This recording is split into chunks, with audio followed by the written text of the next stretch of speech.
Welcome to another episode of A Come Together.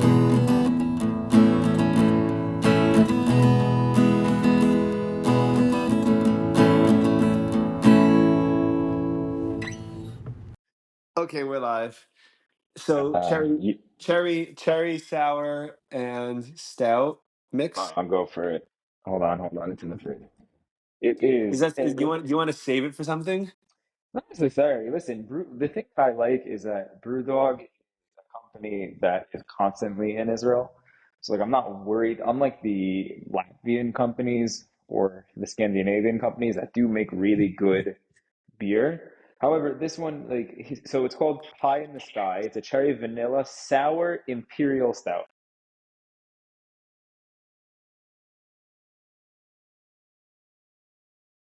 Yes. And what do you think? I don't know. I was waiting to see what you thought. I have extremely low expectations for for that. What I do like about glass bottles versus cans is that I can reclose these and like keep them carbonated, quote unquote. Like Yeah, they you can make re. can covers you could buy on like Amazon. Yeah, but unfortunately, Amazon doesn't. By the time by the time Amazon gets to Israel, I'll finish the beer. Like, Yeah, but I mean, you could always use it for the future. You could always, it's for any kind of can that you open. I think it helps. I mean, it doesn't work perfectly, but it seals the carbonation for like 10, okay 12 with hours. not perfect. I'm okay with not perfect. Like, I'm okay with like having one that's like relatively works well, and then whatever. But we are opening the brew dog, as they call it, cultured air ales. Yeah, Let's see the yeah. I can't smell. imagine it's going to be good. Hmm.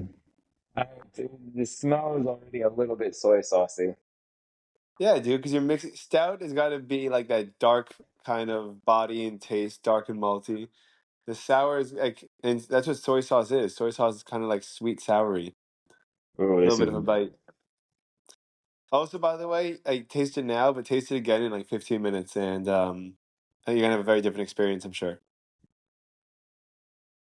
I don't like it. That's I told you, dude. Do you know what about it? Can you describe it? it. How's the body? It's Is the body thin or thick? thin. I like thick. I like thick beer. Like if Okay. I want a stout that has seven C's at the end of thick. Yes. Right. I don't like things that are. I'm. It's like oddly salty as well as sour, no sweetness whatsoever, like which is like okay, if it's going to be a sour stout, like I want a good mix of the sort of like the Sour Patch Kids commercial, sour, sweet, then gone. Like that's sort of exactly how I Yeah, but that expect the doesn't sour. go with stout taste, though. That doesn't go with the taste profile of like cherries or like dark chocolate or coffee. Like you don't want coffee sour like that, and most of the stout base is going to be like that. So it's a really hard combination to like. I don't even know how anyone would even do it right.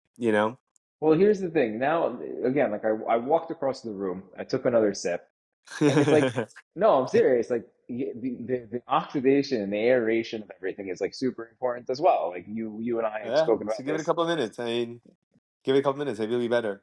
What's been going on, dude? Talk to me. Lots of stuff. I've had a month and a half of being sick, which was terrible. In that time, Because because just that's how my body likes to work when I'm stressed. Like, or because you I don't rest no, a lot of not to resting, get but better. yeah, it had a lot to do with the fact that like I had a proposal for the second stage of my PhD, and then lots of meetings and lots of work, and then working for the law office and writing out grants and hitting deadlines. And from there, I had to present a project in front of 250, 300 people, and I hate speaking. I could Why? do But you're pretty good at one-on-one. it. You practice like you. I feel like you put yourself. I feel like you kind of do that kind of stuff more often than most people do anyway. The one credit I'll give myself is I've always been good. Like presenting is one thing, but like there was questions, right? I'm always like very, and this is a lot of credit to you and the Hirschman way, I'll call it that. I'm very good at being on my feet with answers. I used to not be. So like someone asked me because we presented like let's say not let's say what we actually did present was a company, an idea for a company. And they were like, "So how come you didn't do this?" And I said, that's not for now. It's for 2029." Because like the project realm or scope was only till 2028. So I got a huge laugh out of the audience, but the judge was like, I want your answer. And I'm just like, huh, okay. It was a very Yeah, interesting. okay. I don't No, know. but I mean, yeah, fine. all I'm saying is that presenting is one thing. You can always present better and you can always do better. Like this is why improv is very important. Like even if you don't want to be a comedian, like improv Yeah. is super, super good for just like in what I realize now also is like it's very easy. Not the word manipulate comes to mind first, but it's very easy to make someone happy if you understand quote unquote human psychology. Like or you've Yeah, just done it what's the enough. line between what's the line between strategy and manipulation? It's very blurry, but yeah, I've done it before. Like I think everyone is Do at you think some point. manipulating is always bad? You think it's always bad to manipulate people? It depends what you're doing. If you're manipulating people to like do crimes, then yeah. But if you're manipulating people by like saying, hey, like no worries, but like it'd be great if you guys came over here and we didn't have to drive now. Like you know what I mean? It's like there's things to like I've done it in my own personal life, and I know for a fact no one, But that's almost like, unfortunately, but that's also it's also a question, right? Because you're asking like a question. It gives them an like ethics. opportunity to have. Mm-hmm. But you're saying that you're making them feel bad by saying you have to drive an hour. Well, it's sort of like the double negative on feelings, right? So it's like I've learned from a lot and like listening to Diary of a CEO and like he has a lot of like speech coaches and he has a lot of life coaches and all these things like negotiators and a lot of things that they always say is He's like been great, by you the way. he's been on a roll recently. I forget his name, but he's super cool, Stephen Bartlett. super chill. That's his name? He's Yeah, very Stephen cool. Bartlett. Yeah, he's excellent. Yeah, I I love when think he gets his title names are a little dramatic for me. Like I hate when people yeah. put their titles in like words in all caps. This doctor attacks, Yeah. conventional medicine. You're like, okay, His clips are funny though. His clips are yeah, like very dramatic, and then you get to the podcast, and you're like, "Huh, you really clickbaited the hell out of this one." But yeah, he but has it's good an art. You conversations. It's gotta. it's definitely an art. He does very well at it. But what I was saying is that there's a lot of science behind the way of saying things, and like there's a obvious, and it's like it's obvious, but sometimes it needs to be said. Like there's a huge difference between text and between talking. Like I'm very good at talking, but I'm also realizing that like the way I text is an extension of the it's like another arm, right? So like I'll text someone saying like I'm trying to get donations for Chabad, let's say, right? And I'll text them, listen, totally cool if you don't do it. Like, however, Chabad does X, Y, and Z, but like if you can't, like just send it to Yeah, a friend. And it like makes yeah. them think twice, and it's like, is it manipulation? Is it this? And it's worked, right? It's like some things like that. Or it's like when I want a favor from But I don't someone, know if you think that would be manipulation. You think it's manipulative? so I don't know. That's the question. It's like I the don't know if next it's on example. that side of the line. Yeah. No, but like that's the next point I wanted to make is sort of the same on the same level in my head, where it's like if I say to someone, it's like literally, literally, don't worry about it if you can't. Like sort of being like, oh, whatever. Like you know what I mean? Like when you ask for a favor. So it's very interesting, like all these things, like where you sort of predict what people are going to say. It's fun in a sense because I can see myself doing it more as being in business and understanding people and like really having the experience of, you know, meeting a lot of people from all over the world, whether it in Israel itself or traveling, let's say in Greece or London or France or wherever I've been. It's always seeing that like there's a relative like theme where it's like everyone likes to hear nice things and everyone like everyone humans are all the same, so it's like very interesting. But anyway, to go back to the point, um there was a conference that they wanted us to present projects with which we can bring to industry. So my project, I've said it before on the podcast, but is sensors that can detect things in the air, whether it's something dangerous, whether it's food related or anything of the sort.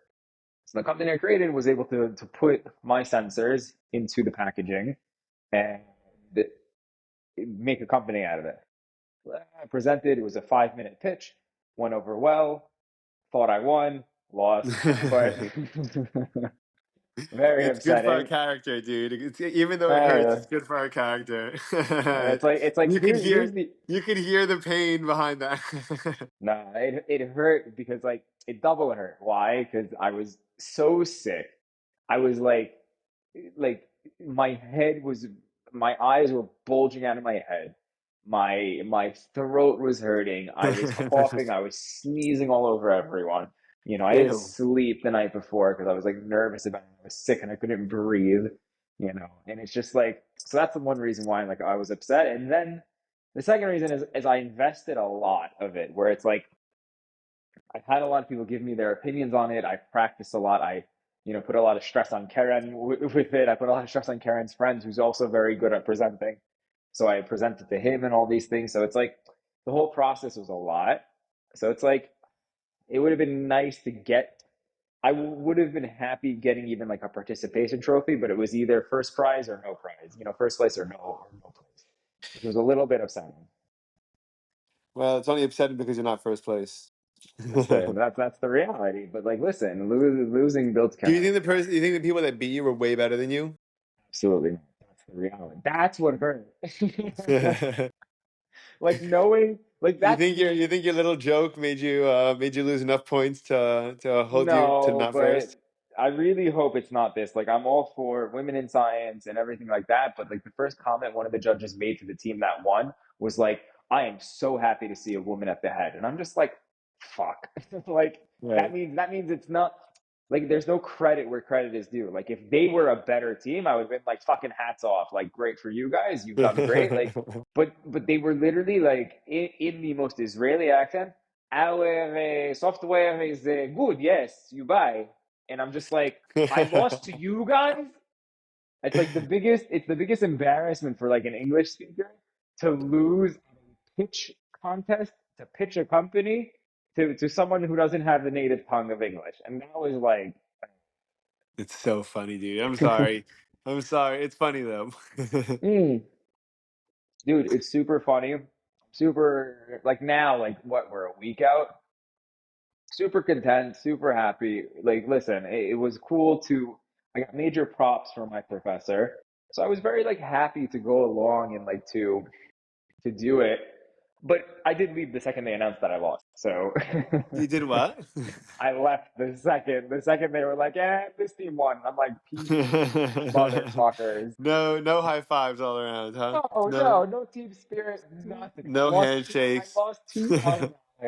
Yeah, listen, it's a good story. That's like the thing that I've also been realizing recently. It's like a lot of these things are just good stories. Like today, um, I spent 2 hours in the biggest, what do you call it?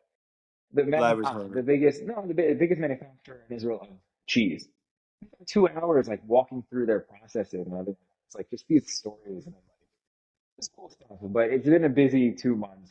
What was it like Finally there?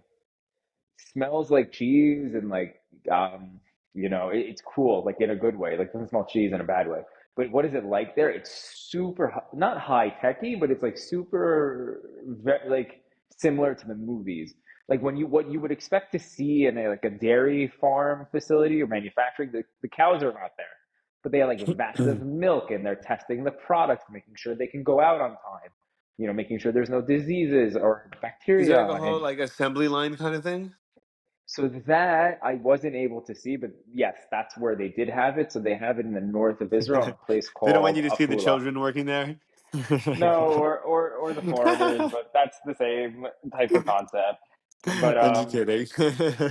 I mean, I'm not. But anyway, Yeah, the reality is that these places are pretty cool. I asked the lady that we're working with. She's a PhD in microbiology, and she does all the food checking and everything like that. So I asked her. I was like, "Listen, you work at the place is called Tenuva." I was like, "You work at Tenuva?" She's like, do you get anything like, and what's the benefits? She's like, we don't get anything. I'm like, what do you mean? Like, they don't give you like free cheese on Tuesdays, like cheese Tuesdays or like wacky Wednesdays or like, any of this stuff? corporate in Israel must be very corporate than in Corporate in America. Israel is terrible. It's worse, maybe not worse, maybe it's similar. They said No, years it's ago. probably better. They're a lot more responsible with their money. They don't just spend things on stupid crap and just write it off. I Um, mean, I they don't don't know. do it for like parties and like restaurants where you spend 10, 15 grand at a dinner, at one time. Right. So they don't do that, but what they do, they unfortunately they don't do any of that though. Like she was like years ago they used to give free products if like there was a misprint on the packaging or something like that, and they'd be like, oh, this like it's perfectly good food, like Yeah, yeah, we just don't want to sell it because it's a misprint. So they're just yeah. like, but they Sam stopped used to doing bring back that. beer like that. Yeah, that's great. Yeah, yeah. Our whole garage is filled with wrongly labeled beers because at the brewery, whenever it just go like whenever they put a label on backwards or like it was a little slanted or whatever, Yeah. like yeah, just take it, like write it off. Who cares? But that's also the reason why I got into the field is I love the science and everything behind food. Like food is so like you can't live without food. So it's like it's such an integral part of life and it's so interesting to see how these things actually work and like the level of care that actually goes into a lot of these things is super interesting. Like like they check.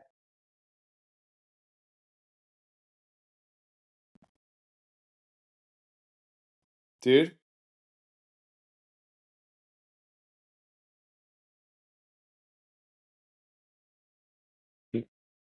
You there? I lost you. Yeah, would you say they check what? They check every single product. Sorry, I got a phone call. Sorry.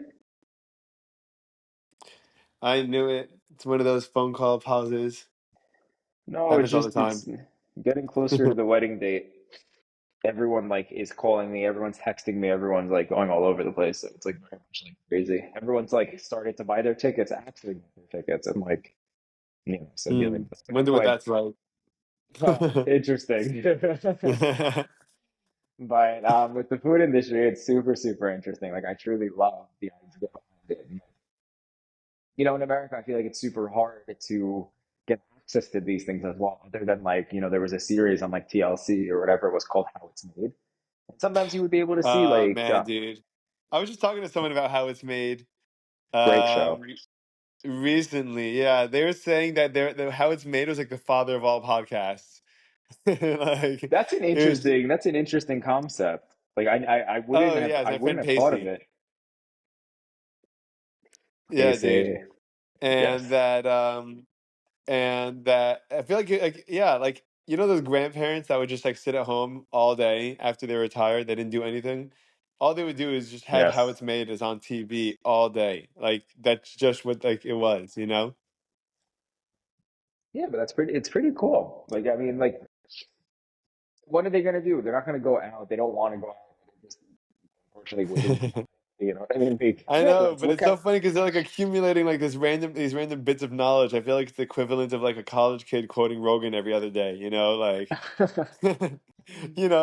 Yeah, it's that like true. yeah, for sure. No, it's just funny. It's cute. It's funny that it was a thing. But I know like several people that were older that used to just sit at home and just watch how it's made all day. And That used to be when I was like 10, 11, and like it was Saturday night, and this was before like we were just on the cusp of being let out, like or being allowed to go out on Saturday nights because my parents were like, "No, it's Sunday. We're gonna go bike riding tomorrow. Like, stay home. We'll watch TV till like 10 o'clock." And 10 o'clock was like, "Ooh, 10 o'clock's late," and like it we were able to like is catch late, the dude. 10 o'clock is so late. 10 o'clock is wow. Karen and I just had a night where we were out till like 2, 3 a.m. and we're just like, whoa, what is Dude, this time of night? I haven't done that in so long. I don't know if I'd make it. Yeah, I had this thought today, like very connected to this on like on the cusp of like the next decade of our lives, right? Like hitting 30 and then going forward. It's like our 20s were pretty crazy, dude.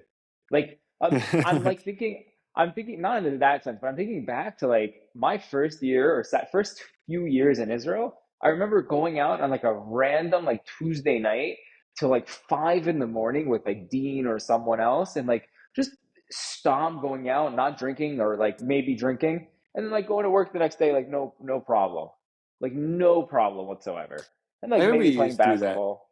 What? Yeah. I remember you used to do that. I'd get texts from you at like the most random hours. I'd be like, "What are Literally. you doing?" You're like, "Oh, I'm about to pass out. I just got home." I'm like, Okay, Yeah. was it fun? You're like, ah, it's fine. Whatever. Yeah, that's the thing also. Like there was I can recall nights that were super great, but I can also recall nights that I'm just like, why? You know, Yeah, like dude. it's like very there was almost never like a middle ground. It was very funny. Like, with like I the find that friend group that we had. I've had a hard time enjoying, just enjoying, because I've gotten myself into such a headspace where everything has to be go mode and everything has to be like, I have to do this and I have to, now that I've some free time, I may as well like clean the house a little bit. And if I have some more free time after Right. that, then I'll do that. And like, and then like by the time I actually sit down to enjoy anything, I'm always thinking about the next thing to do, and I'm having a very very hard time just like That's just so funny you being and say just that. enjoying. Yeah, because you're Karen, experiencing it too, dude. Karen just texted me also saying, I miss like that. I feel like we always have a to-do list. I feel like there's Yeah, always something to do. There's always like some chore that we need to do. There's always something that needs to get done. You know, and I do think there's a level to it where like the wedding, which is in less than 3 months. I think there's a level to it where it's just like, oh, there's the wedding that we're still trying to figure out. Plus, like, you know, once we have all that, we need to move forward and do other things. Like, there's just a lot going on. So I think once we pass that, the wedding point, we'll have nights that are more free or we'll have more things open. yeah, But right, definitely, definitely. But you also, but know, the thing is that you enjoy planning things and having things to plan out. So like I've it's actually realized what it is. Like, I had a conversation with a coworker about this in my lab, not at work, at the university. And we were like, sort of like, it was interesting because it was at the conference. We were all talking about like how we don't like speaking or how we work, and like a lot of us agreed that we like as like I'll call it like this as scientists, like a lot of us like the um, almost how do you say that? That's like the sheer amount of things we like a lot of things going on at once. However, not chaotic. Like I don't right. mind You like to having be stimulated. You like to be stimulated constantly, but not overwhelmed. right. So that exact now this is perfect. If there was something to put on my tombstone, that's exactly that. Like Stimulated but not overwhelmed. Rest in pieces. rest in pieces, Stimulated, literally. But but yeah. no, but literally, I don't like to be overwhelmed. Like the thing is that I always say is like if something is chaotic, I don't like it. I don't like being pushed to the edge. I don't mind having 19 things to do in one day. Like I don't mind to have to work hard and do all these things. Like I like it. I realize the second it becomes chaotic, I'm like, no, let's put that Yeah. aside. You know, Yeah, that's of the hard course. part.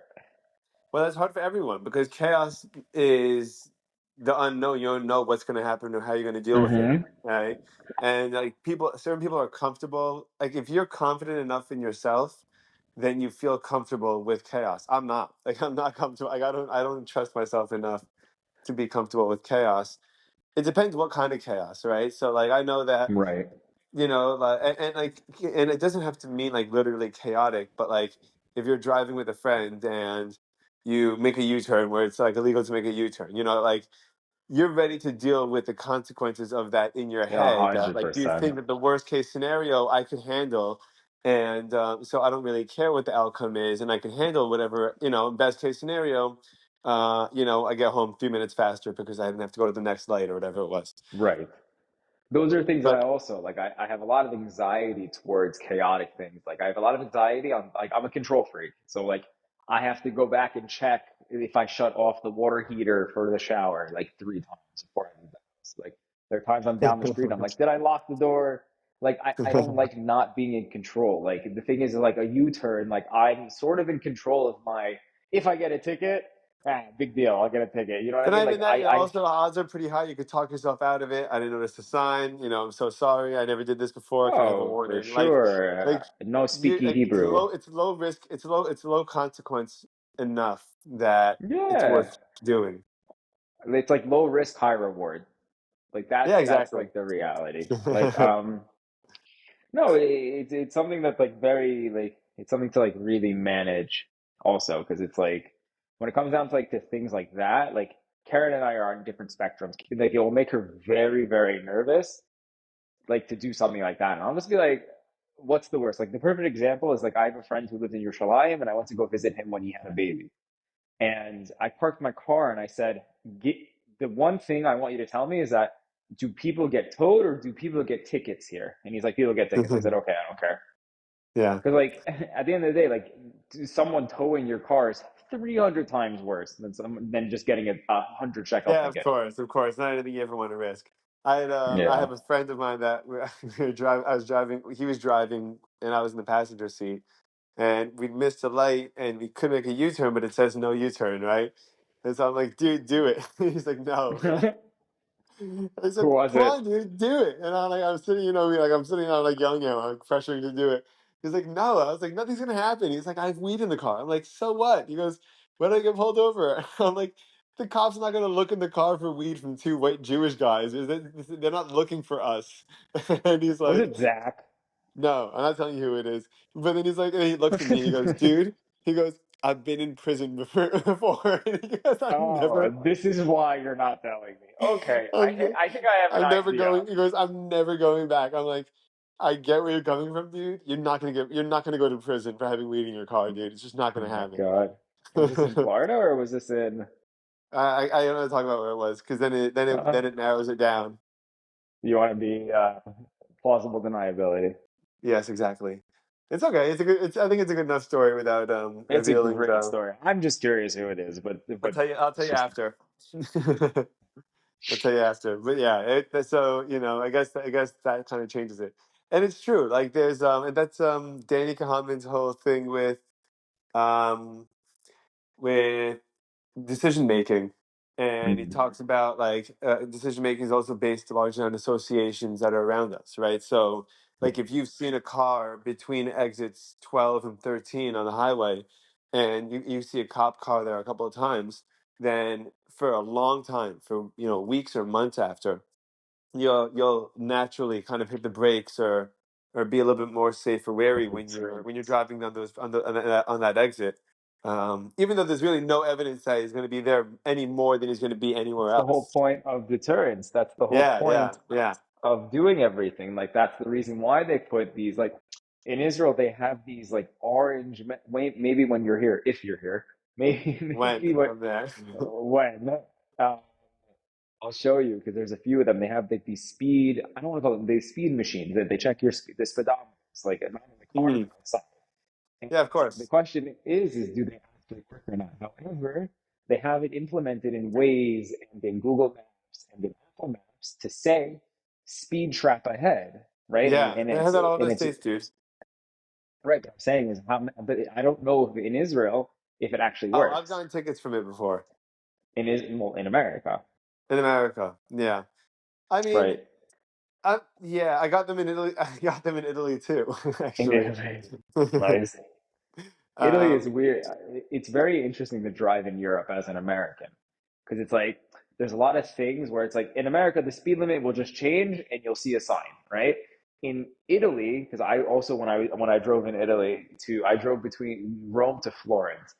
They just put an X, a black X between like let's say it's 100 kilometers per hour, and there's a black slash through it, and that just means you can go as fast as you want. And I'm just like, I asked the Chabad rabbi on Shabbat, I was like, can you explain to me what this sign means? He's like, yeah, it just means go. I was like, what do you mean? I thought it meant don't go over the 100. Like, logically speaking, like, I and, guess, like, and as, cars are zipping around you the whole time. yeah, dude, Wait, it's so like, it was that means it's a crazy. zero speed limit highway? What does that mean? I don't know if it's zero, but like, it's sort of like, I think it's like a known rule. I can't remember what he said because it's like customary to not go over like 150 kilometers per hour, which is roughly like 100 miles per hour, like for 110.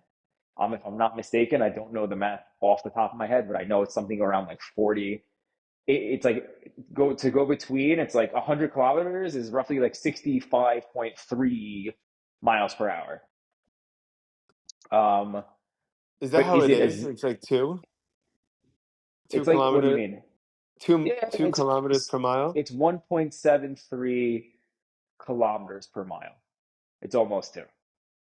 I know that from running, not from driving. From driving, I just follow the speed limit because I still don't understand what So if 100 it's kilometers per 20, hour so is. 25 mile an hour speed limit is how many Is roughly kilometers? is roughly 55 kilometers per hour. That's a 25 mile an hour speed limit. Yes, it's Hmm. roughly 55. So in school zones in Israel, they'll you can't go over, like with the same logic, you can't go over 35 kilometers per hour, which is about That's 15, really which is slow. What's that? 5 miles an hour? no 15. 15 times It's the 2.2, same thing right? in America. No, I think it's Or time. No, 1.7. 2.2. 1.7. 2.2 is kilograms when you go to weight.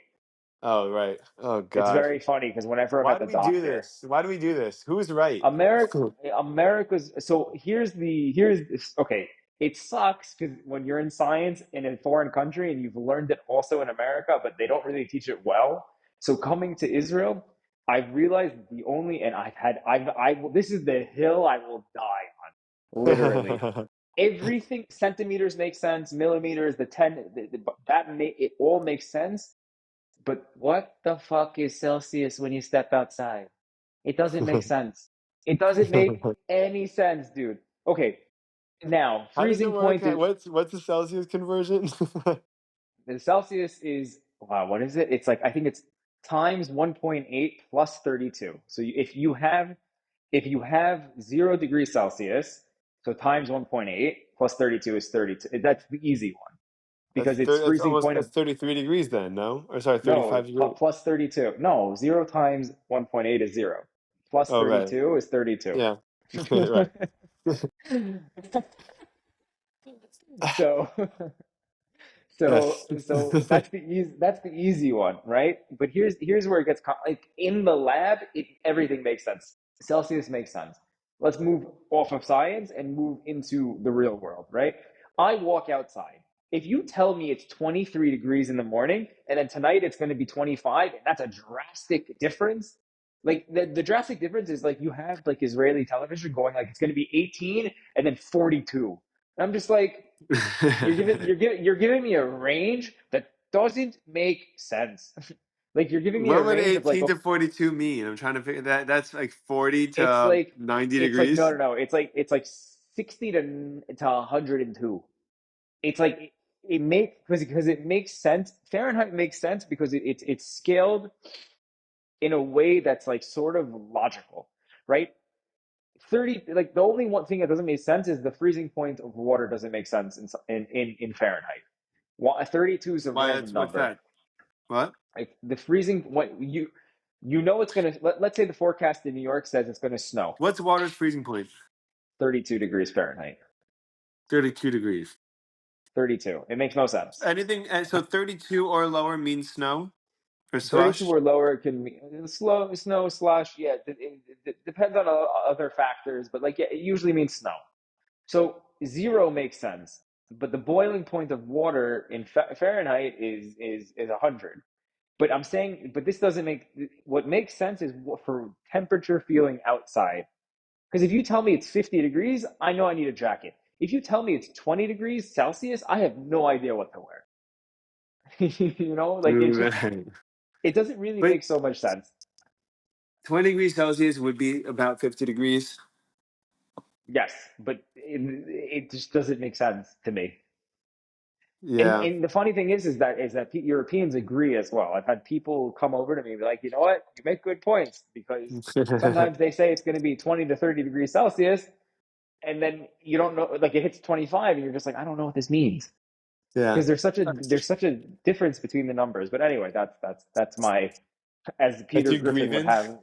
That's my that's my Everything grind, my else in terms of grievance. translations is okay, or the conversions, whatever it's called. Listen, I don't believe kilometers are like they're so it's small. Miles are I think larger, which miles is are based on like I think you convert to miles when you just have more space, right? That you could be well, traveling. England does it. The UK does it. They do They do miles per miles an hour. They hour? don't. Yeah, so I don't No, they know. don't. Really? Yeah, I will bet you I mean, I've four never been there. I don't beers. know. I just never heard of that before. I will bet you 4 beers from But they corporate drive on the ladder. wrong side of the street. Yeah, but that's exactly the wrong side. So they can't win. You can't win them all. Yeah, no, definitely not. Do they At least also they have have little miles. cars? You know, like European like models of cars are like smaller than American model cars. So Israel has that. So my car is actually Yeah, a does that happen Nissan in Micra. in London? Because yeah, of course it happens in London. They don't have they don't have bigger cars like we have in They America. have like no, everyone has bigger cars. It's just like you'll just see more common because smaller cars are cheaper. So in No, Israel but we have if you had a station wagon in America and you see a station wagon in Europe, they're not the same size, dude. I don't know. You're telling me. Oh yeah, you Like didn't notice that? no, because what I do know is that European cars are different also because in America they make less manual cars. So they're able to make I think this is the reason because you're able to make the cars smaller if they're manual versus automatic. Uh, That's number one. Number two is that Europeans Have need smaller, different. narrower cities. That's also true in the older cities and like the weight of the car and everything like that. It's sort of like I bring this example like really randomly, but it's sort of the way that like in Disneyland Paris, like no one really cares about like their souvenirs are outside of the park versus inside of the park because like they don't really care about souvenirs. It's I just feel like like it's that's kind also of nice. it's a culture. It's so It's a interesting, culture thing. really.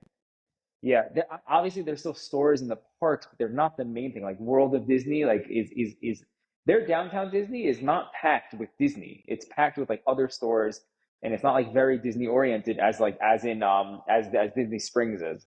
Disney Springs is very Disney oriented. Like they really went hard at it, Well, and it's like both. I mean, it's huge. Originally it was almost exclusively like Disney type of IP and property, and then they opened that whole shopping area. They also had Pleasure Island before we used to go there, which is yeah, like I all night adults like bars, nightclubs, know stuff like that. that. You did not Oh, I didn't. I've heard of Pleasure Island, but from I didn't Pinocchio. know what it was. Yeah, besides that, but like I didn't know what it was. Like I didn't know that it was like Yeah, this. Disney lost a ton of money when they opened Disney. Which one was it? Was it Paris? Where Paris, they yes. yeah, because they took American tourism data and they did not look at European data. So they the way that Americans would vacation, the amount of time that they would spend in the parks on average, they got wrong. The amount that they would spend on merchandise, they got wrong. The amount that they'd spend on food and liquor in the parks, they got wrong. And Right. That was and it the was fun just thing a I had to financial admit. catastrophe. What? Right. That was the fun thing I had to admit. I have to admit about Disney Paris. And the parks are smaller, but I loved it. I would go back in a second to Disney Paris. I also loved, as an American who loves to buy souvenirs and all these things, everything was cheap. Like as opposed to spending $60 on like a cup, like a mug, it was €3, €4. It was like tangible. You could do all these things, you could buy all these things. It's really great. You didn't have to worry about only spending money on tickets, but as well as the tickets were much cheaper. The hotels were priced the same. Hotels were insane because there isn't a lot of there aren't a lot of hotels, and it's sort of in middle of nowhere. You can still take the train, the metro, from Paris to which is about a 45-minute hour ride um, To Disney? to Disney. Yeah, it's very That's cool. cool. Yeah, so it's like maybe like 10, 15, 20 stops. Um, but it takes like 48, Tachana 40. Ba'a, Disney World. But actually though, like and they like play music. It's very cool. It's an Right. experience on its own, and it only costs you like €2.50, which is also very nice because it's super cheap to get there. And then like t park tickets are like €55. I went for 2 days myself, and I literally like I did every ride except for the ones that were closed. They have a really great Pirates of the Caribbean ride. They have a really great Finding Nemo ride, which is much different. And they don't have a Guardians of the Galaxy ride. They have a Captain Marvel ride, which is the same Oh, based on that's the cool. videos I've seen. Yeah, so they took the same one, and the Guardians of the Galaxy one is just the same track, but just Captain Marvel. Yeah, their IP hasn't been doing so great recently. No, but I Um, would say as a middle ground for a European park, Like it's a mix of Disneyland, California, and Yeah, Disney World, Florida. Like it's the perfect mix because you have like the Epcot style rides, but you also have Mr. Toad's, and like that's obviously closed in Disney World. But you have Mr. Toad's ride or whatever it is. You have Snow White that's still there. cool. It's You cool to have put the throwbacks in. yeah, so they have a lot of the throwbacks. So like that's definitely like worthwhile. If I wouldn't suggest a first timer at Disney or someone who's not like the biggest fan of Disney, but I would suggest like someone like you or even Zach, and like I would even go back. Like I'm saying, it's worthwhile for like the whole, not just the Disney experience, but like if you mix it with like Paris. Like I had 4 days in Paris, and then I had 2 days in Disney, and it was Yeah, very it's much like cool. a very cool mix because it's like not only do you get to go, oh, they also have Ratatouille, and that was really cool. Before Ratatouille Epcot opened. Yeah, I feel like they had to. I feel like they had to do that, right? Yeah, and it was very cool. The cool thing also is that the rule that Disney gave to Disney Paris is that the main characters of the show have to speak English and everyone else could speak French. So that was a Oh, very cool interesting. aspect. Yeah, so that Meaning was very what? happy. So who's considered a main and who's considered a side character? So there's a show that Magician Mickey is like whatever. There's like one of those types of shows. And Mickey will be speaking English. However, his sidekick or the Oh, sorcerers, whatever, will be translating. speaking, well, not translating, but will be answering him in French.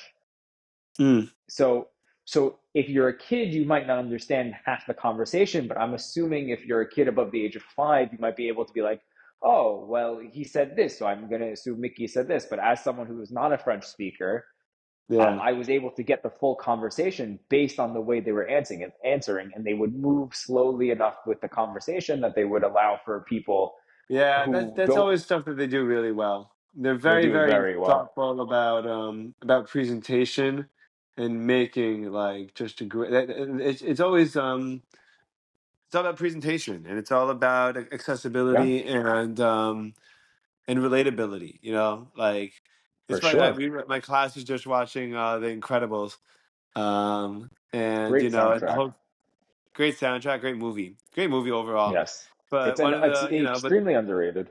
super underrated. I think it's it's awesome. It's very there's some great moments and a lot of them were like, dude, we haven't watched this movie since we were kids, and like we noticed such different things about it. You know, Yeah, like I mean, there's so many different narratives and subplots, and they make it nuanced enough that was always the goal was to make it nuanced enough because they knew that parents were going to bring their kids right. that the parents could enjoy the humor too, and the kids wouldn't get it yet. They would just kind of be enamored by the animation and the music and the storyline.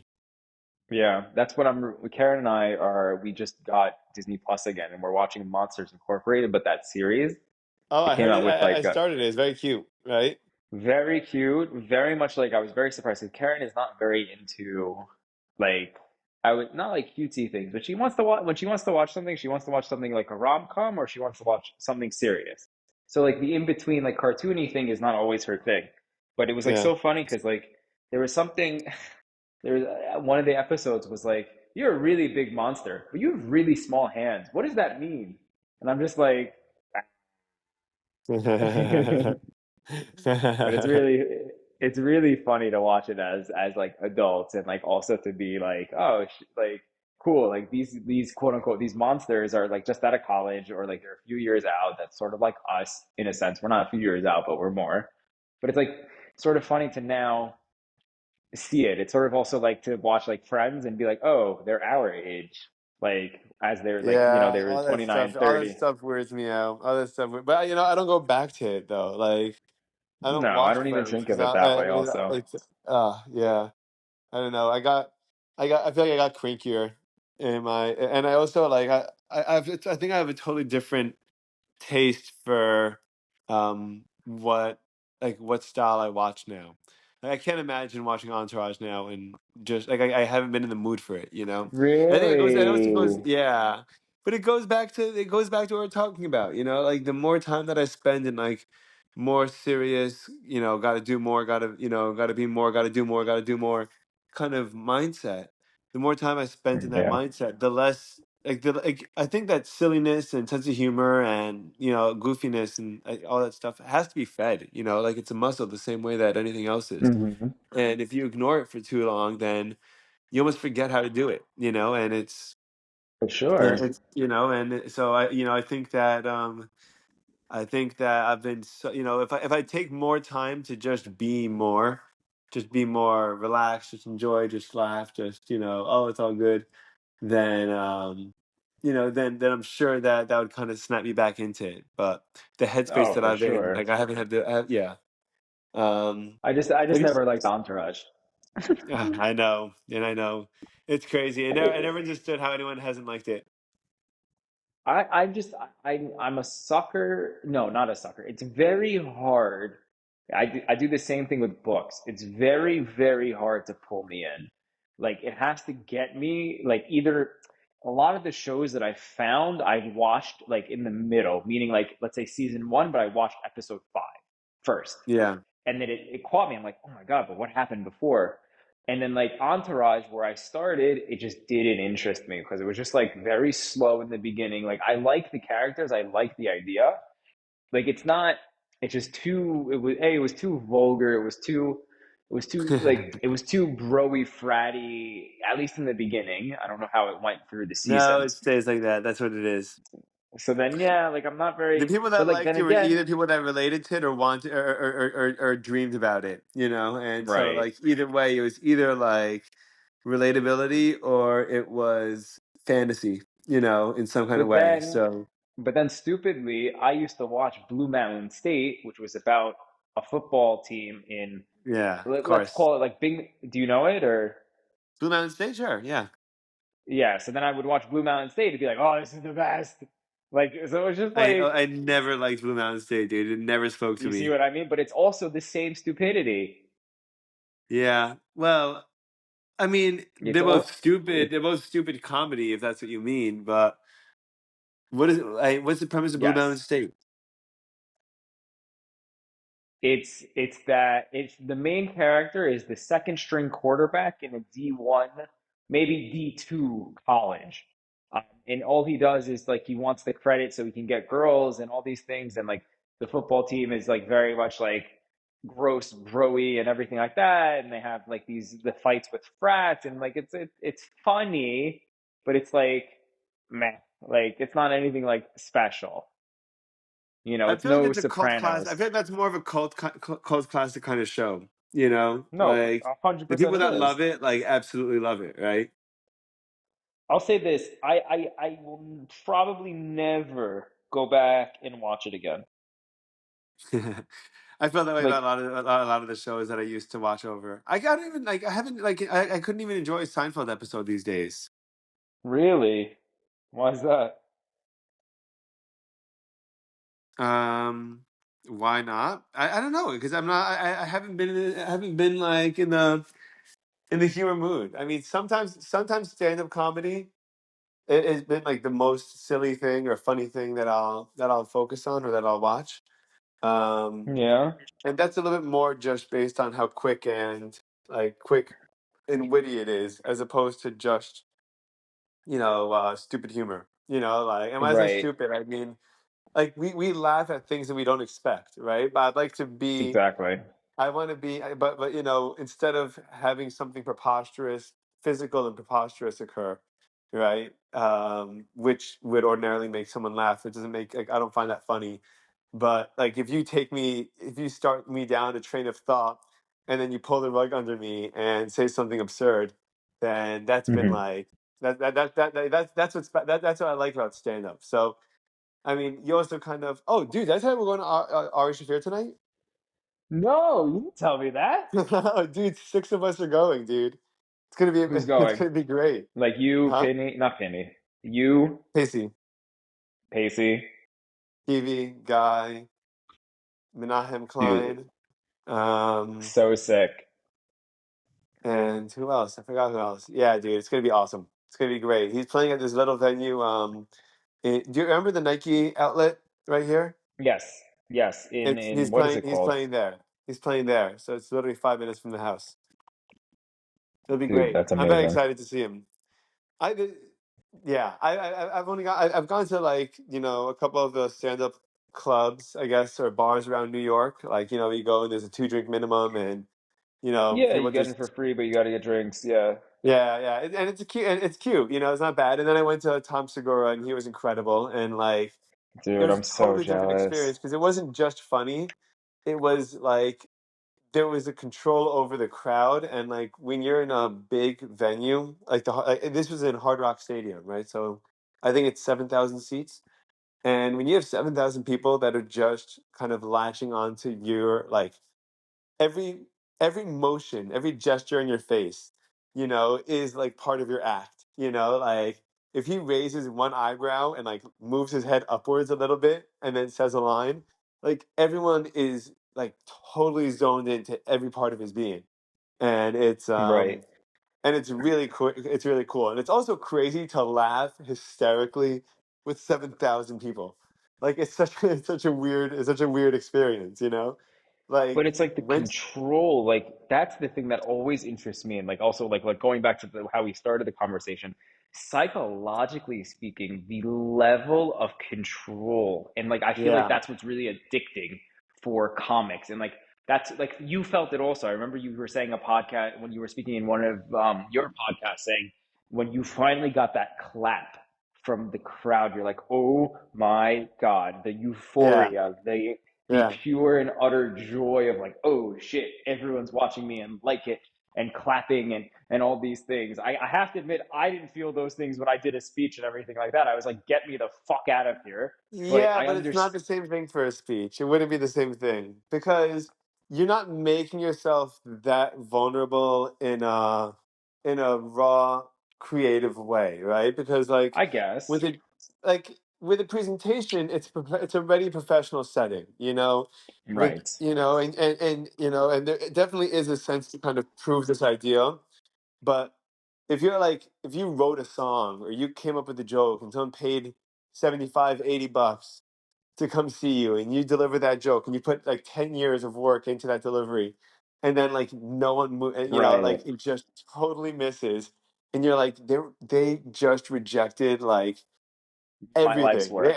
Everything. Yeah. I mean, Well, it's that's what I was so, about to say because like I now you made a very good point because for me, the presentation is if you look at the timeline of my PhD or my academic career, it's a drop in the bucket. But you doing stand up or you doing open mics could be the start of your career. So it's not a drop in the bucket. So I completely understand where you're getting at, why it's so different. yeah, yeah. You're standing, every moment is standing on the back of thousands of other ones. But it's It's really what it insane is. that trip. Yeah. I would love if like Diary of a CEO he pulled what's his name? Johnny Carr? No, the one that has a funny laugh. Um, Tucker oh, what's Carlson. his name? No, no, but Johnny Carr. What's his name? I'm gonna look him up because I have to. Johnny Carr, Jimmy Carr? comedian. Jimmy Carr. Yeah, Jimmy Carr. Jimmy Carr went on his He's the show. English one, right? Yeah. I want to know. Wow, he's 52. He looks like he's been 52 for 5,900 years. But he's I want to know what that feeling like if you can explain that euphoric feeling of like the artist I always think of is Freddie Mercury. Like I would love to know what Freddie Mercury felt when he was playing these gigs. And like I would love to know what was going on because like that's the most interesting thing. Like that's the most interesting thing to me because like for me, going up on stage and doing these things is not interesting at all. It's interesting in a sense for preparation and doing all these things to be able to pitch and making a company and yada yada. But other than that, it's not so interesting. But yeah, I don't know. It's just it's I don't know. It's just a It's the crazy thing. I ultimate, would listen, love to know. it's the reason why the Rolling Stones are still playing music now when they should have been dead or retired, 20 years Years ago, ago. and the Yeah, reason, and it's the reason, the reason that what it is it has to be the best dopamine release and ultimate validation just for over sure. and over and over and over again, A um hundred percent. in the actual, I'm sure that there's a totally different feeling, and I brought it up before when I was talking to the guy at Suwannee, the guy that does the music, that did the music festivals, Right. Paul Levine. And we're talking about how when like if you're, let's say you're the Beatles, or you're Springsteen, or you're whoever. I mean, you're the Lumineers, right? And you're really creative, and you're working hard to try to find an amazing new song, and you're trying to strike magic, and then you do, right? And then you go and then you play and you find out that it sells records, and every time you go to a concert, like when you play that song, everyone's singing all the words, and 80,000 people are just going nuts for you, you know, and then you do that same song for a year, and then 2 years, and then 10 years, and then 50 years, and like, Right. do you like, so like on one hand, I'm sure that it's still a good validation, but a lot of times bands don't stop taking creative risks, and musicians, once they kind of hit that good, like once they hit that pop song that like makes it for them, that Billy Joel, once he wrote Piano Man, like he could never not play Piano Man ever again, so Even though I'm he sure hates it, that is, yeah, even though he doesn't like it, he said on record, like, I I hate it. never It's liked that bullshit. stupid It's a song. limerick. Yeah, it's a limerick, and he goes, and musically it doesn't go anywhere. It's just a waltz that just goes in circles. And he's like, it's not. I don't even know how. He's like, but people like it. So like I feel like at one point, like, in one hand, it's on one hand, there's the risk of it getting stale, and then Right. what musicians have said is like, while it's stale for me, like I know that there's people in the crowd that have waited their whole lives to hear this song live, and I know that there's people in the crowd Right. whose parents took them when they were kids, and they're coming back for the first time as adults taking their kids, and I have to give them Right. like the best show in the world, and like kind of reframing this, like instead of it just being a validation of who you are, it's also like you're looking at it as a responsibility for a community of people that you've inspired. And That's yeah, also what Kobe Bryant said every time why he was such a fierce competitor as well.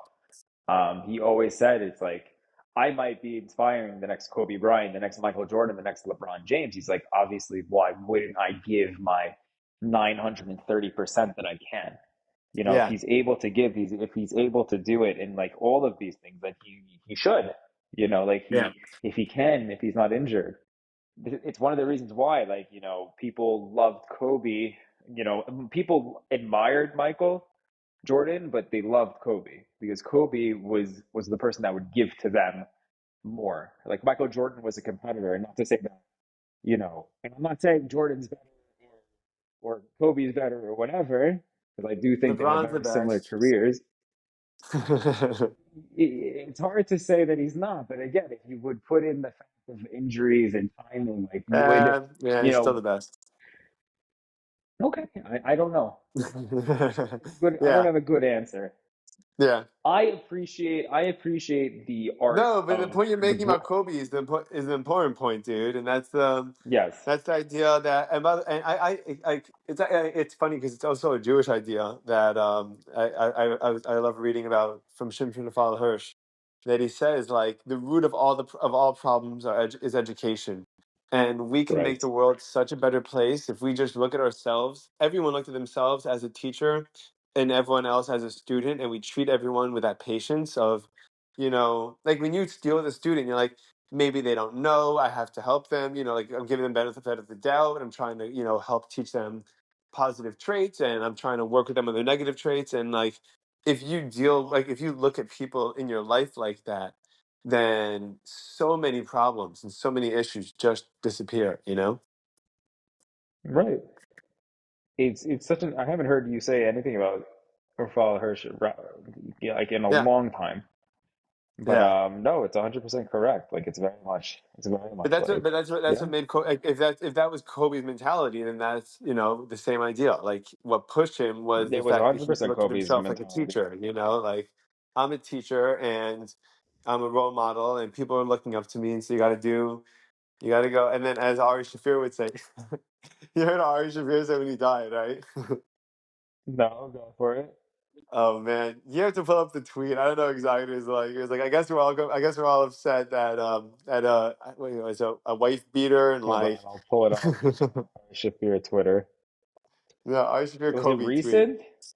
No, this was Kobe when he tweet. died, dude. Yeah, it was a huge deal on online for a while because there was so much lashback. He was like, "Why am I mourning the fact that this guy's dead? I don't care. Like he hit his wife. Like it's not good." Hold on, I'm not finding it. I'm finding like I want to see. Why is it? Oh, I love how the Times of Israel pops up. Of course. Hold on.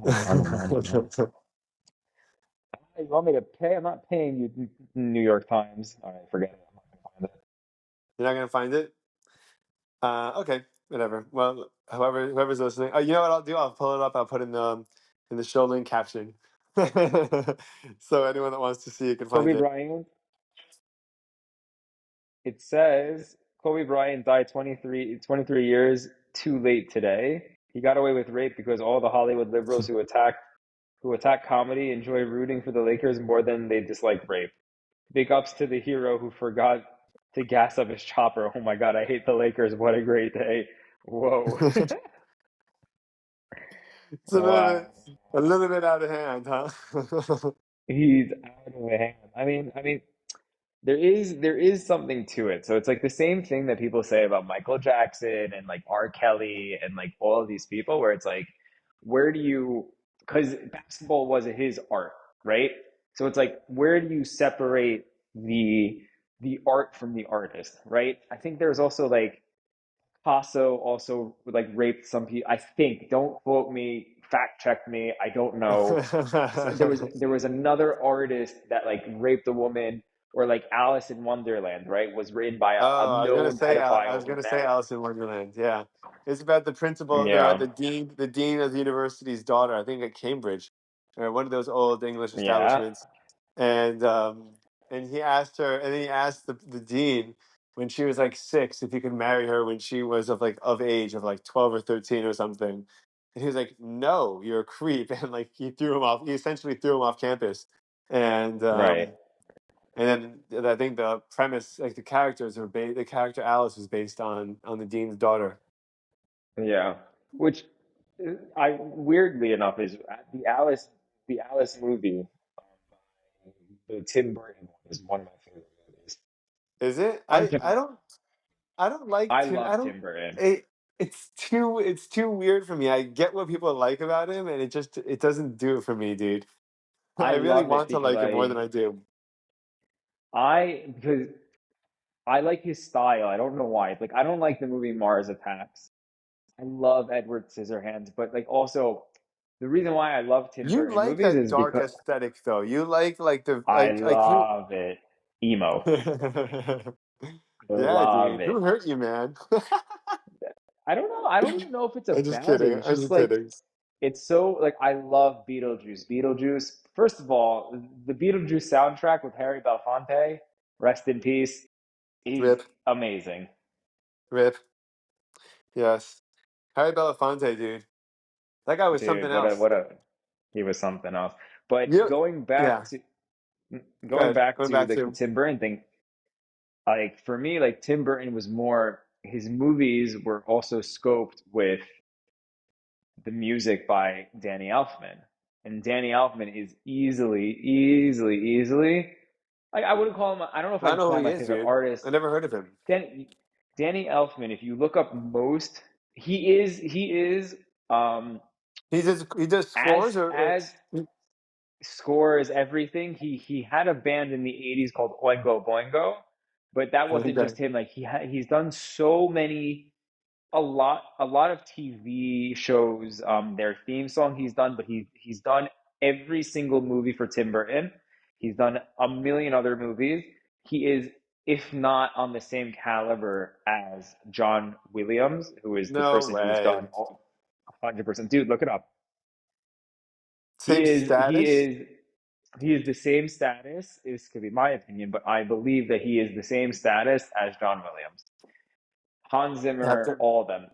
the fact I Danny haven't even heard his Elfman, name, dude. What do you mean? Andy yeah, what? but And Danny by the way, Elfman, I know that sounds arrogant, but I just I'm pretty shocked, you no, know. it makes a point. But But also makes what I sense was because I about to haven't say, watched almost any Tim Burton movies, so I don't know which ones I but would have even been Tim able to Burton reference. has such a huge following, which is like it's not just that. It's very much like if you look at Tim Burton movies, um, They're dark and they're weird just and funny.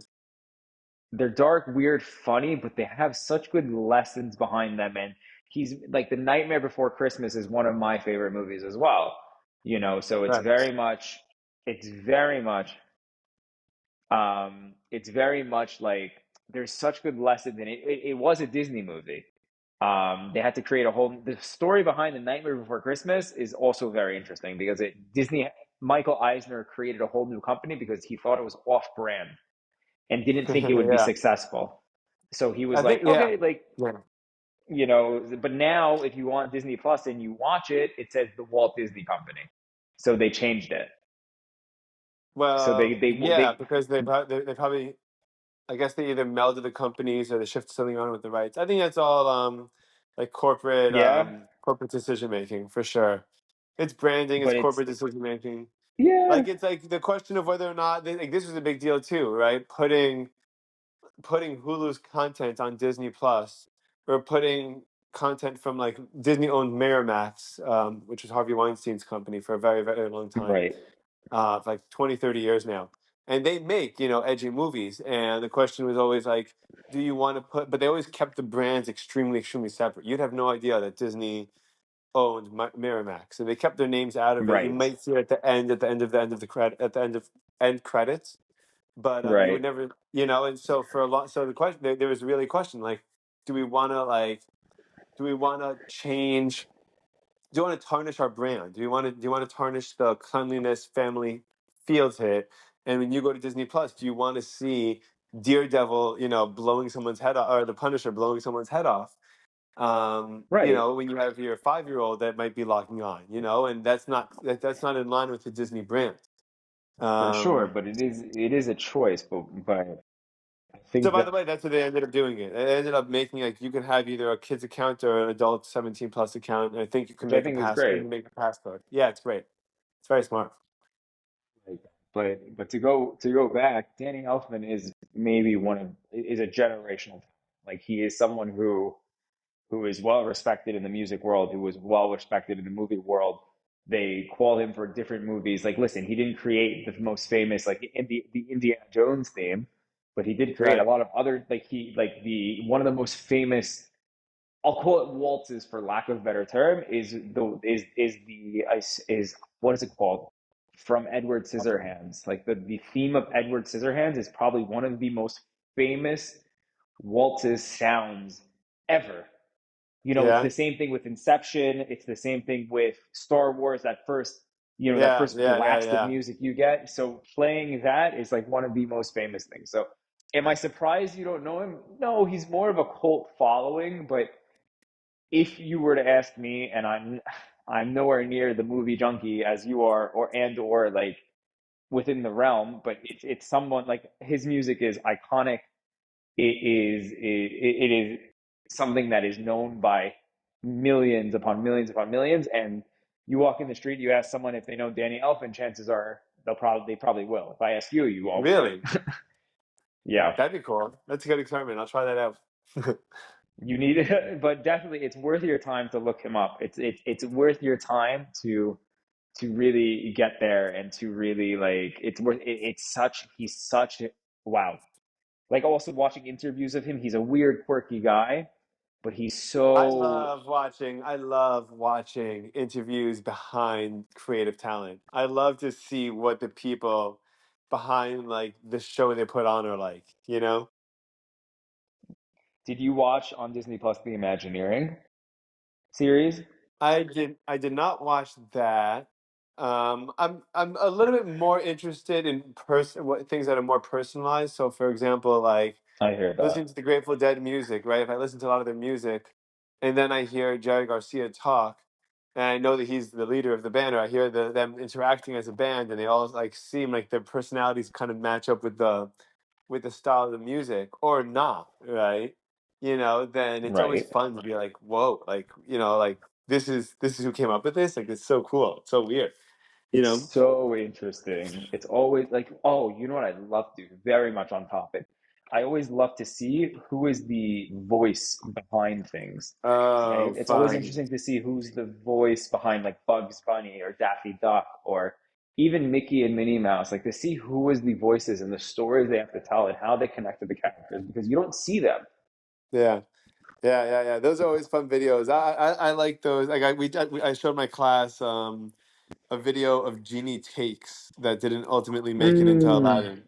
And it was great. It Saw was that. Robin Williams on either side of the animation. So like you have him talking and like you have the animation, and then you have him saying the things, and he's doing different impressions that didn't make it in, and he's doing different jokes that were maybe a little bit Yeah. too far, and it's great. When I used I miss him, to, when dude. I was Dude, when I was going through a breakup, he already died. I think he died in 2013. But when I was going through a breakup a few years ago, all I used to do when I got home was I remember texting you about it also. I used to watch Mork and Mindy, Yeah, you or love to stand up, right? his stand up because it's so he had such a shtick against Reagan when Reagan was president. It was so funny, and it's so funny also because it's not so far off from what a lot of the comedians are doing today with Trump. Like he's iconic. He was so funny. The voices, the wittiness, and it's so sad because he had what is called Lewy body dementia, which is one of the heavier versions of dementia, which is very fast moving, and it causes depression and um, it causes like thoughts. If I'm not mistaken, you should ask what's his name, Michael Steinberg. Yeah, He would definitely know better than I would. But yeah. he committed suicide and they did an autopsy. They found that he had Lewy body dementia, which is so sad because it's like depression is one of the Yeah, but I symptoms of mean, it. he could have. I don't know if. I mean, maybe suicidal thoughts are a symptom, but I think that for him, he's like, well, if I don't have, anyone to take care of me, I don't want to be a burden to people, and I'm going to forget everything anyway. Right, Then I don't want to live like this. Like, I mean, I don't know. I don't know whether the suicide was of reason or not. And quite frankly, I mean, either one would make sense. Like, I would believe either one.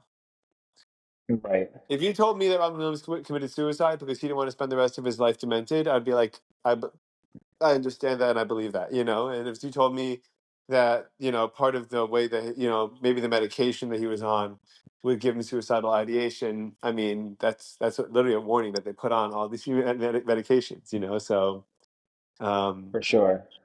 I mean, so I would believe that too. So, I mean, either way, that makes sense. I mean, and you look back at the library that he has, like, he just did so much. It's crazy. He did It's, so much.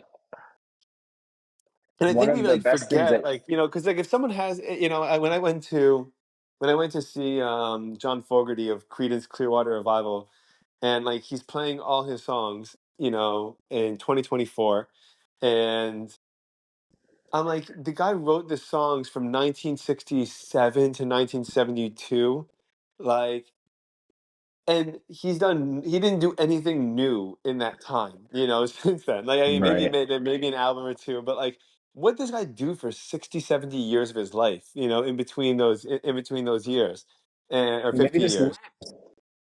maybe just I know, lived. but the Like point that's is that Rob, like, if you look at like Robin Williams has his movies that are obviously better and more famous than others, but he was working nonstop. There's so many movies that he's in that are just bad movies or just didn't become famous or like were just right. misses. But I mean, he wasn't a person that did nothing when he had, like, just because he had that bit, he had a hit with Good Morning Vietnam or Good Will Hunting or whatever it is. Like, he wasn't like, okay, now I'm done for for 10 years, now he's like, okay, well, I want to, I mean, I love this. I want to keep on doing it. So, I mean, yeah, that would probably be another reason, to probably enforce the fact that you don't want to live demented. He's like, what am I living for? Right. I don't know. That whole, I mean, I don't yeah. know. Like I also I didn't no, know go anything ahead, about his sorry. stick with Reagan. Reagan, I don't know anything about Reagan actually. You went very robotic. I didn't hear a word you just said. I said I don't know anything about Reagan actually. I never knew anything about him. I didn't know that, and I don't know why Robin Williams wouldn't have liked him. Robin Williams was a liberal. Reagan was a Republican. A lot of things that Reagan was known for, which was like trickle down economics, and, getting at like he wasn't in the Gulf War. I think Bush Senior was in the Gulf War, but they were known for like Saddam Hussein, the fiasco with Saddam Hussein. So he would make fun of him, and then the fact that he went from being an actor to politics was also very funny to Robin Williams. And then he made Hmm. jokes about Nancy Reagan, who apparently rumor has it was known to get frisky with a lot of the men in Hollywood back in the day. So there was a I lot see. of jokes to be made there. And then there was a conspiracy theory that Reagan was a robot because he was getting older, and like, he was sort of the same thing to Reagan towards the end of his Really? presidential He got career. like kind of demented.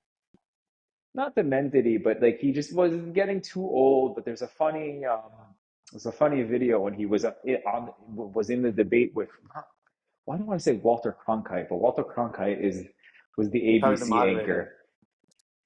Yeah, something like that. Like was the Democrat opponent, and he started off the speech where he was like, "I don't want age to be a factor in this election. That is why I am not. Hold on, but that is why I am not denouncing my opponent for being young and unexperienced." And it was Yeah, like that's very right. funny. Like it was very good. So I saw that again, video before actually. yeah, Reagan was great for a lot of things, but again, like politics is politics. What was his, It, what was his what were his policies in general? Is he as like was he pro Israel? Was he anti Israel? Was he America he first? was Not was he big very, corporations? so I don't know that much. I do know because Israel in 1988, which was like I think the last year of his, if I'm not mistaken, because I think no, it was the first year of his second term because I think 92 was Bush Senior, if I'm not mistaken. I could be getting the timing wrong, but I remember specifically watching a movie about Israel attacking Iran when they almost in the 80s finished their nuclear enrichment. Israel went in and we bombed them, and we what's it called? And all he said is boys will be boys, and that was the foreign policy. There was That Camp David, there was a yeah. bunch of things. I'm That's a good. I not mean, the that sounds like America. That sounds isolationist. America first.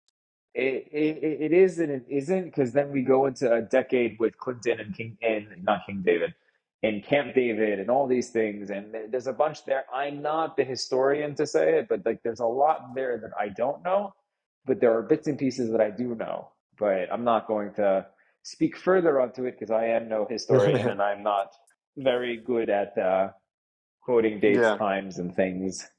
But yeah, dude, but no, I'm Reagan reading was fun. a book, a Hunter S. Thompson book, Fear and Uh-huh. I Loathing don't in know what that is. Uh, you know who Hunter S. Thompson is? Am I supposed to? Yeah, dude. Fear and Loathing in Las Vegas. He's a famous American journalist. Johnny Depp played him in a Uh, movie. You know who he is? He was the mayor of Aspen, Colorado.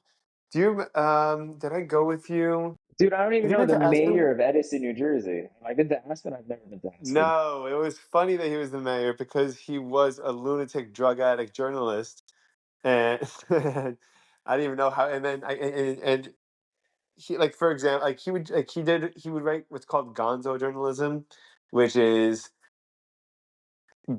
kind of based on the truth, but also very enriched white lies, and Right? it was a combination of truth and nonsense, and you just didn't know what you could believe or not, but it was like purely entertaining.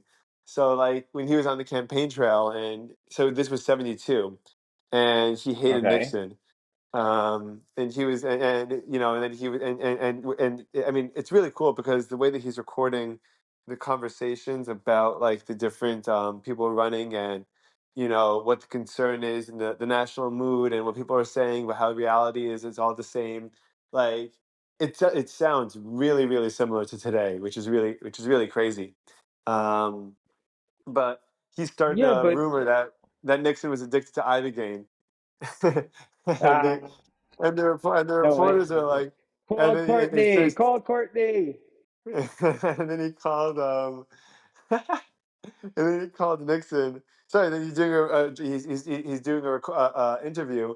The guy's like, I heard that there was a rumor that, oh, is it true that that President Nixon is a Ibogaine addict?